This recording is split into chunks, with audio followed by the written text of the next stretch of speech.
Hello. So, I have two complaints.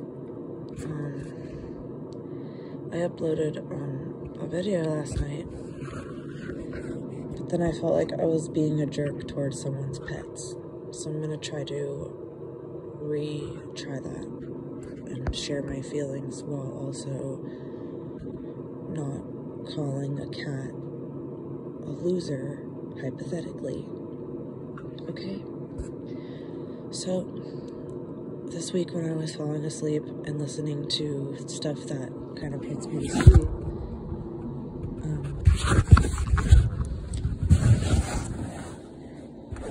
I was listening to Classically Abby, and I found out that she named her cats Classically Tabby and Catsically Abby. So I just want to say that people can name their pets whatever they want, and it doesn't matter. But cats and dogs are so amazing, and like, naming them something like that, that's fine. I really don't want to be negative. I'm just saying. I have a lot of questions. Maybe I can just ask the questions and that will sound less rude. Question number 1. Do you actually call them that? Like, do you yell out your window at night to try to find your kitty? Do you yell, Classically Abby, or Classically Tabby and Catsically Abby, come home? Like, do you yell that? Are those really their names? That's my second question. Are they really their names? Third, did your husband and you really name the cats that, or did you just name them that and tell him those were their names? I lost track of the numbers. Am I on 4? Okay.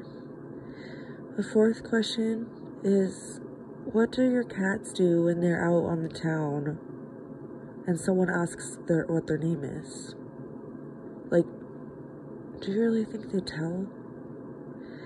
I'm not saying they're bad names because I don't want to be mean. I'm sure Classically Tabby and Catsically Abby are just the best cats, the best little cats. But I guess I just have never heard names like that before. And it sounds a lot like Classically Abby. I don't know if you realize that, but like, that's your YouTube name, and like, it just seems like you're kind of naming your cats your YouTube name in a way, but I don't know if she knows that. Anyway, moving on to the next subject, which is, I was asked by a friend yesterday, if I have ever listened to Queens of the Stone Age. And I was like, I don't know, I'll get back to you, because I'm not very good at remembering band names. I'm sure I'll probably recognize their songs. No, I didn't. I clicked on a top 14 or top 10 or something. Maybe it was like 14 minutes. I don't know. Top 10 thing, top 10 songs of Queens of the Stone Age. I thought maybe I'll recognize one of these songs. I also clicked on one other video right before that, and the first thing I noticed was that the lead singer, he gives me the creeps. Like, on my creep meter, on a scale of 1 to 10, like he's an 11. Which is pretty bad, because that's like the worst you can get. I don't think I ever saw him smile. I felt like in the video they were implying that acid was involved, and that freaked me out as well, because of the way that they portrayed things. So I'm guessing he's probably taken a lot of it, which is not my business. I hope he's okay, but like, the other things I didn't like were that his bass guitarist was nude. Okay, I didn't want to see that this morning. I don't care if there was like a gray oval over him for censorship. It's just the idea of like playing a show, taking your clothes off.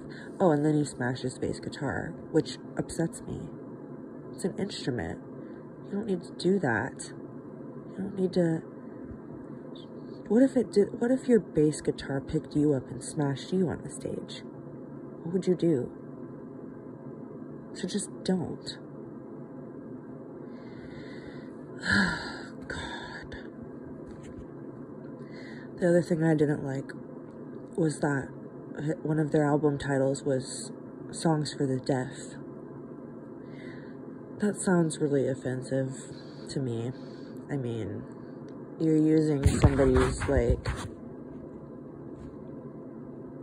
being deaf to, like, imply that your music is for, like, it's really loud. That's rude. Like, you could have come up with something better. So I got back to my friend and I was like, no, I have not heard of them. And I don't want to listen to them again. So I'm going back under my rock now. Because I live under a rock. Not a rock. I do this every time. Not the country. Just like a big rock that protects me from the media and from bands like Queens of the Stone Age.